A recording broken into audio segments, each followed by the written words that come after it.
Quelles sont les questions que se pose un ou une artiste en créant son projet et sa musique? À quoi pense-t-il ou à quoi pense-t-elle? Et quel est leur quotidien? Je suis Justine Arma, fondatrice de Just In Tuned, et nous sommes, lors de cet épisode, dans la tête de Marvin Marchand. Je m'appelle Marvin Marchand, je suis auteur, compositeur, réalisateur et interprète. Je viens de Lyon. J'ai commencé le piano vers l'âge de 7 ans à peu près. J'ai commencé à pianoter, à chanter. Pour la petite anecdote, c'était en rangeant ma chambre où je suis tombé sur un petit clavier. Et voilà. Et depuis, j'ai jamais arrêté la musique. J'ai toujours travaillé à l'oreille. La musique, ça a toujours été une histoire d'émotion pour moi. J'ai, étant jeune, vraiment cherché un petit peu à comprendre ces émotions, à comprendre pourquoi tel groove me donne plus envie de bouger qu'un autre, pourquoi quand on joue ces accords-là, ça me procure plutôt ce sentiment qu'un autre. Et j'ai surtout cherché à reproduire ces émotions, ces grooves, devant mon piano.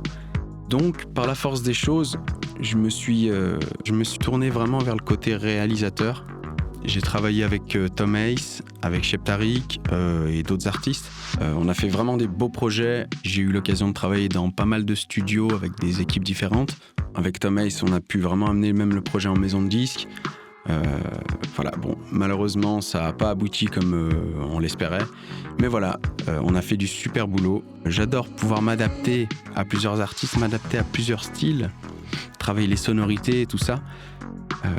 J'ai ensuite déménagé pour monter mon studio en dehors de Lyon, The Amazing Studio, pour continuer mon activité.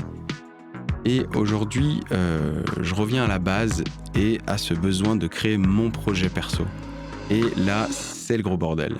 C'est le gros bordel, j'ai envie de dire dû à ce côté réel, parce que dans tout ça, là, clairement, qu'est-ce que moi, je veux sortir?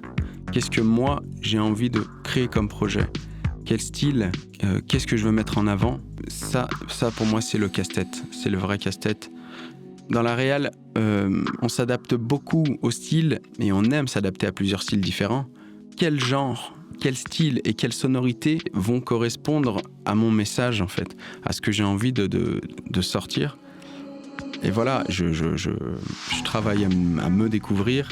Aujourd'hui, je travaille beaucoup l'aspect écriture, parce que finalement, j'ai jamais fait ce travail-là pour mon projet. Le fait de mettre les mots adaptés sur ce que je voudrais dire, et sans penser à la réal, au gimmick. Est-ce que là, il faudrait pas que je répète finalement avant? En fait, voilà, de ne plus penser à ce moment-là. Et d'avoir le recul que j'ai lorsque je travaille sur le projet d'autres artistes, de l'avoir sur le mien. Et je pense que c'est ça le plus compliqué. Voilà, en fait, il faut que je revienne à ma page blanche et à l'insouciance qu'on a lors de la création pure. Et le côté réel, il viendra plus tard. Je me suis aussi entouré d'une petite équipe pour m'aider à tout ça. Et c'est super parce que j'y vois de plus en plus clair et ça va le faire, quoi.